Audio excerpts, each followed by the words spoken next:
Oke, selamat sore teman-teman. Sorry untuk keterlambatannya. Hari ini, disclaimer. Perkenalkan nama aku Cheryl. Disclaimer dulu, ini kan cuma tentaran-tentaran dari kita Ji, berdasarkan dari yang kita dengar dari dokter juga. Jadi tolong ekspektasinya jangan terlalu tinggi sampai bisa jawab kayak dokter. Nah, oke, kita mulai nih. Untuk mikologi dasar, mikologi itu ilmu tentang fungi atau jamur. Nah, dari tabelnya itu kita bisa lihat kalau fungi itu karakteristiknya dia bisa bedanya sama planta, bedanya sama tumbuhan sama animalia itu fungi itu bisa multiselular ataupun uniselular. Terus dinding selnya itu dia punya dinding sel, dia punya membran sel yang mengandung sterol atau lipid, dia punya kitin, terus dia tidak bisa bergerak atau dia non-motil.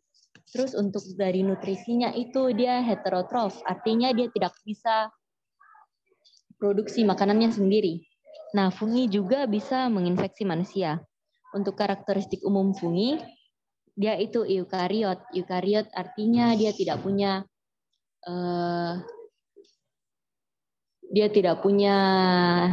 inti sel yang seperti prokariot. Kalau prokariot kan langsung saja materi genetik. Kalau ini dia tidak punya. Kalau fungi itu dia punya membran sel. Nah, terus dia juga itu non fotosintesis karena kan dia itu kemoheterotrof. Kemoheterotrof maksudnya apa? Maksudnya itu dia harus ambil makanan dari senyawa organik. Senyawa organik maksudnya apa? Nah, dari sini dia bisa dapat makanan dari makhluk yang sudah mati. Atau kita bisa sebut dia sebagai saprofitik umum.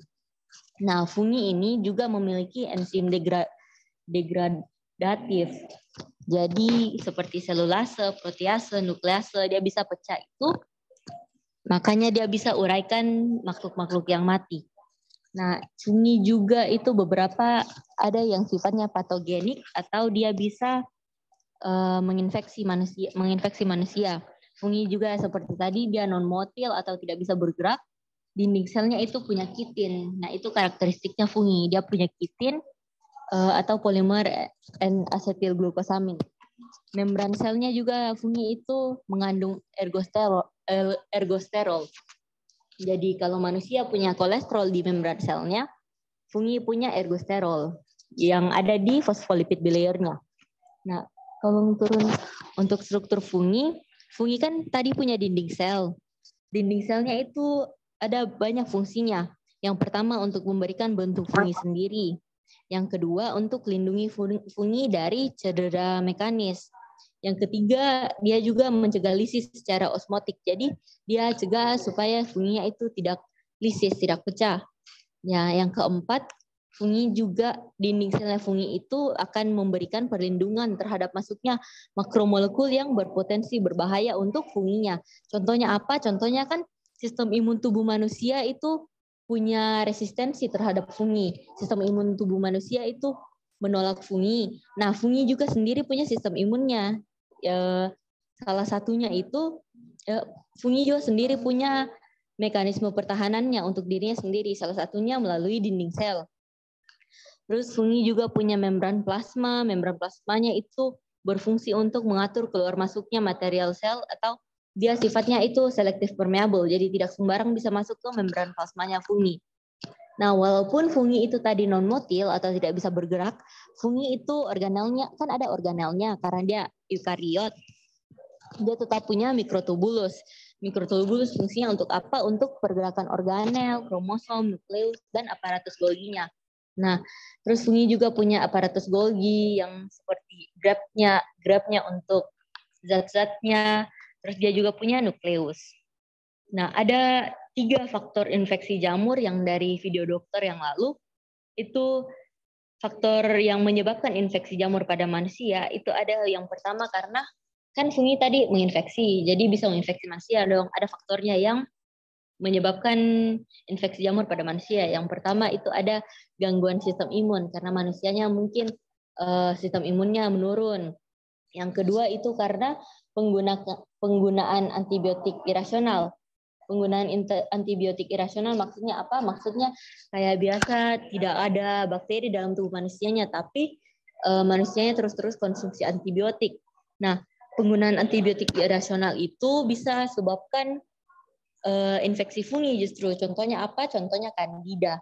Jadi Candida itu dia karena ada antibiotik.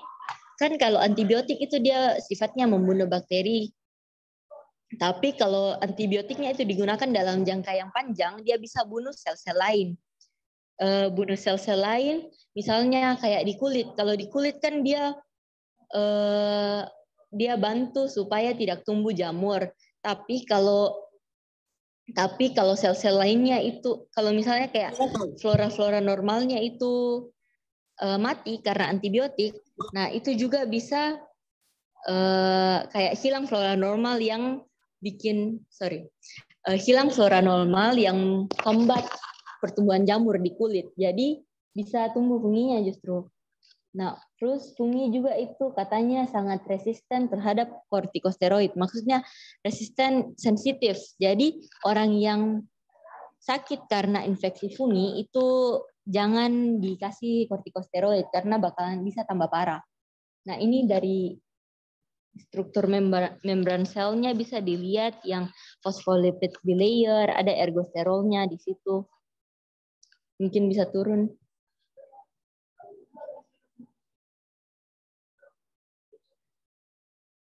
Kalau yang bakteri versus yeast versus mold itu apa bedanya bakteri versus yeast versus mold? Pertama, fungi kan punya tiga bentuk. Ada yeast-like atau yang mirip seperti yeast atau mirip seperti ragi, ada mold, sama ada dimorphic.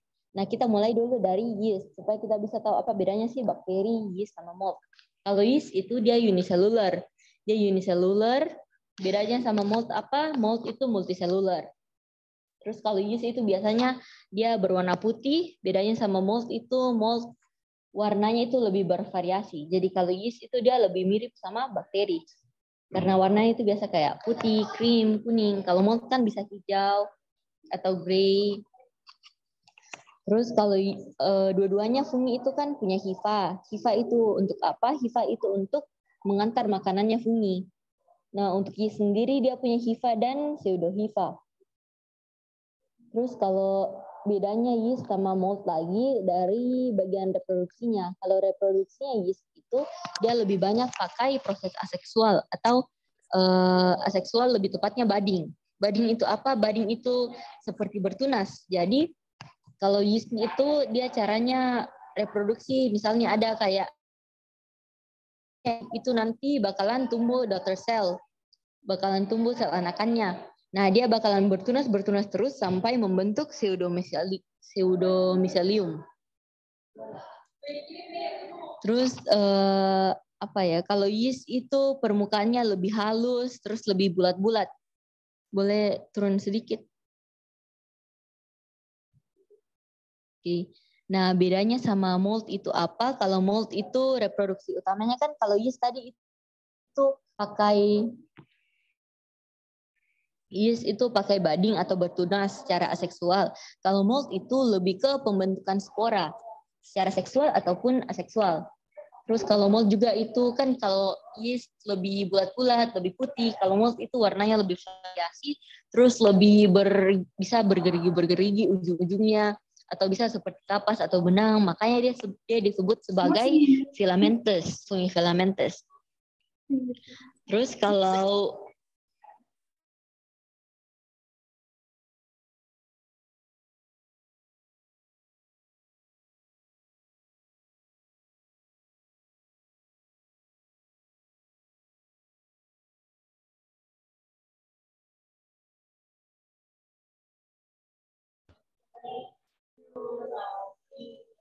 sorry. Kalau untuk mold itu dia membentuk talus. Jadi talus itu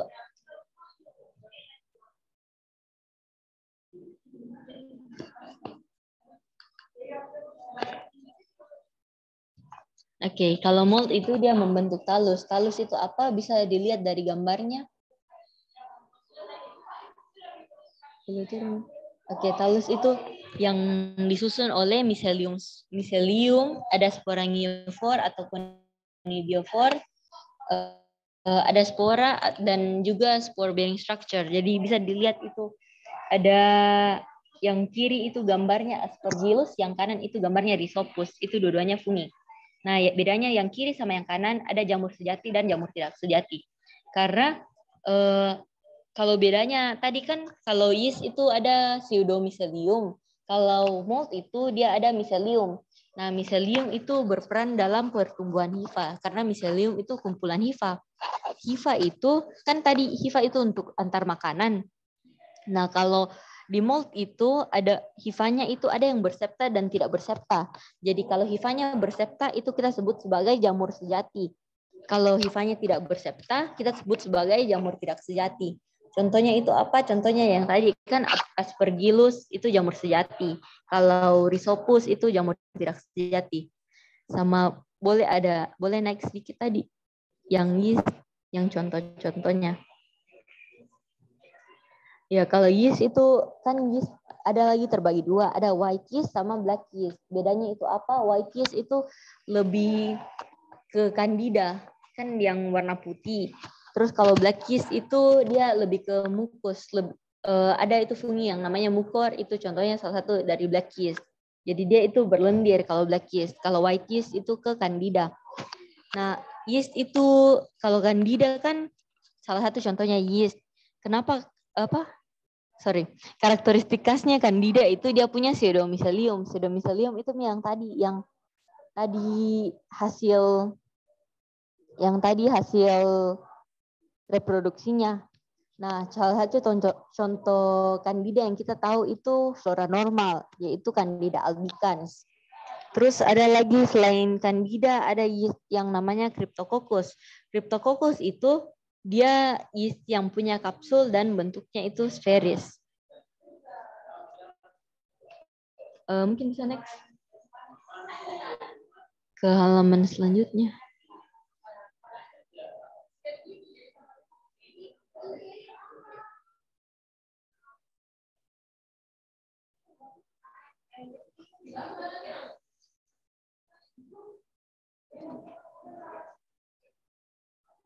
Kelihatan.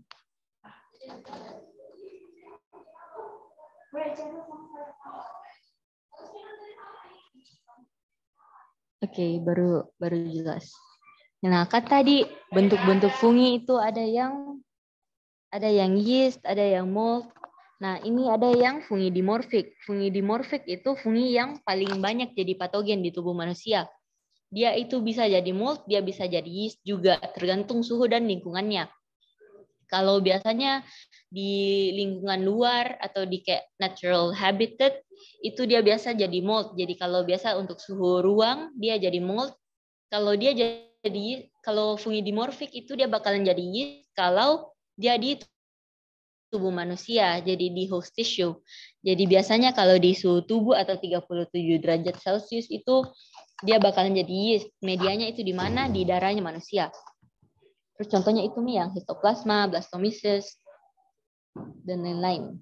Terus kalau karakteristik infeksi fungi secara umum, biasanya itu tidak ada gejala spesifik yang bisa bedakan antara ini infeksi fungi atau ini infeksi bakteri. Tapi yang ditahu itu jelas kalau fungi itu paling sering menginfeksi pasien imunokompromis atau yang sistem imunnya itu lagi turun. Nah, ini juga biasa, makanya fungi itu disebut sebagai infeksi sekunder. Kenapa bisa? Karena biasanya infeksi fungi itu muncul kalau pasiennya itu sudah ada infeksi sebelumnya, infeksi yang lain. Kecuali pada jamur dimorfik atau pada dermatofita. Dermatofita itu jamur pada kulit. Terus kalau infeksi fungi itu biasanya sifatnya itu subakut atau sudah ke kronik atau dia jangka panjang, kecuali yang candidemia sama mucormycosis. Nah, fungi juga itu kalau orang yang sudah terinfeksi oleh fungi, dia biasanya tidak terjadi di transmisi, kecuali kalau yang di kulit. Jadi biasa orang yang ada infeksi funginya di kulit itu baru bisa dia tularkan ke orang lain. Terus kalau fungi itu untuk treat itu fungi, dia tidak pakai antibiotik karena antibiotik itu kan biasanya untuk bakteri. Kita pakainya ini antimikotik kan kalau fungi.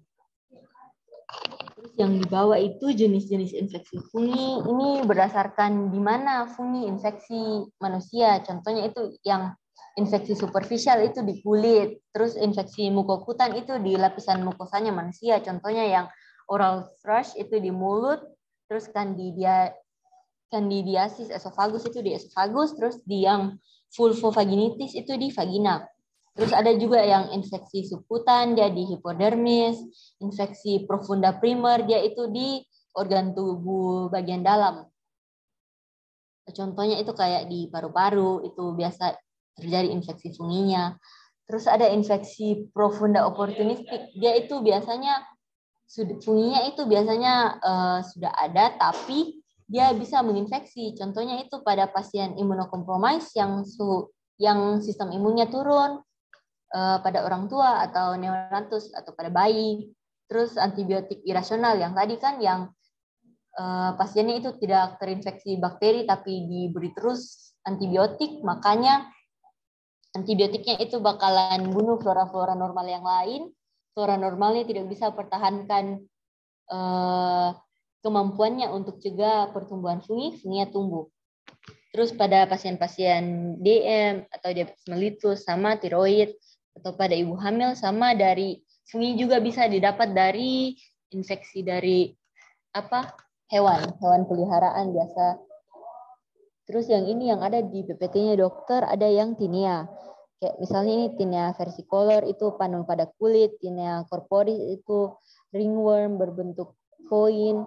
Terus ada tinea cruris atau yang di selangkangan sama tinea pedis atau athlete's foot. Terus bisa turun yang patogenesis infeksi fungi. Nah, fungi itu paling umum dia infeksi manusia melalui inhalasi. Jadi biasa manusia inhalasi conidia atau sporanya fungi yang sedang bertumbuh pada lingkungan sekitar. Jadi misalnya kayak di lingkungan sekitar banyak fungi, terus manusia inhalasi atau isap sporanya atau conidianya, nah fungi itu bisa infeksi. Terus fungi juga bisa masuk melalui barrier kulit sama melalui infeksi endogen. Misalnya kan Candida albicans. Candida albicans sudah ada di tubuhnya manusia karena dia itu flora normal, tapi dia bisa jadi oportunistik.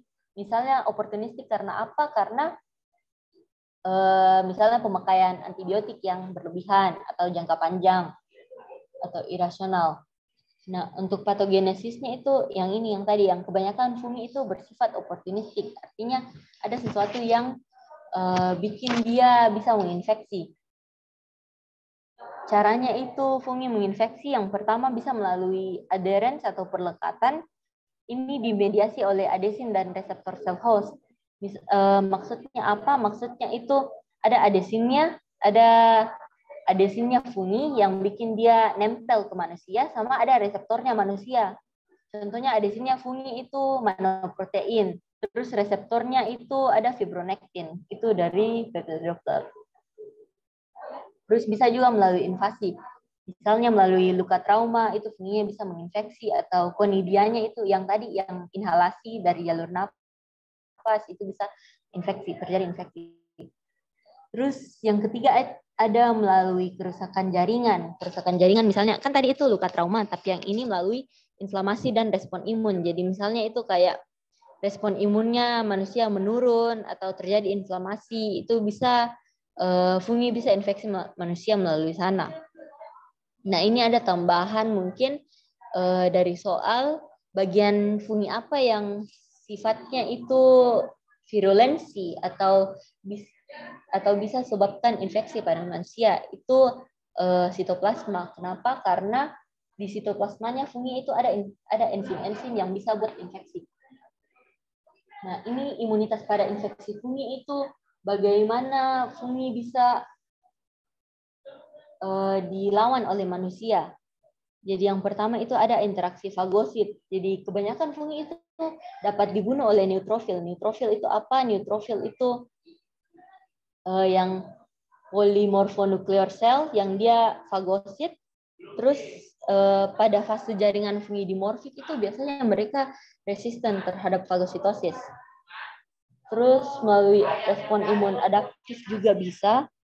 Respon imun adaptif itu apa? Respon imun adaptif itu yang kayak dia punya memori. Jadi dia harus terinfeksi dulu, terus dia bikin memori untuk lawan itu infeksinya. Nah, ini terbagi atas imunitas humoral sama imunitas seluler. Kalau imunitas humoral itu nanti ada beberapa antibodi yang opsonisasi antigennya. Jadi opsonisasi itu apa? Opsonisasi itu nanti ada antibodi, komplement, sama fibronektin yang lapisi antigen untuk bisa difagositosis. Supaya fagositosis antigennya itu lebih mudah terjadi. Terus ada imunitas seluler. Imunitas seluler itu kayak biarpun funginya itu diri dari neutrofil, tapi ada makrofag. Jadi fungi yang larikan diri dari neutrofil itu bakalan tetap bertumbuh dalam makrofag yang tidak aktif. Nah, nanti itu sitokin sebagai mediator bakalan aktivasi makrofagnya bakalan tetap fagositosis funginya. Jadi tetap walaupun dia lari dari neutrofil, tetap bakalan dimakan sama makrofag. Kecuali pada pasien dengan penyakit sistemik. Jadi biasanya itu pasien dengan penyakit sistemik, dia bakalan ada defisiensi neutrofil di tubuhnya. Jadi kurang neutrofilnya untuk bunuh funginya. Terus, yang defek imun itu akan menyebabkan penyakit progresif. Maksudnya apa? Maksudnya kan kalau sistem imun tubuhnya manusia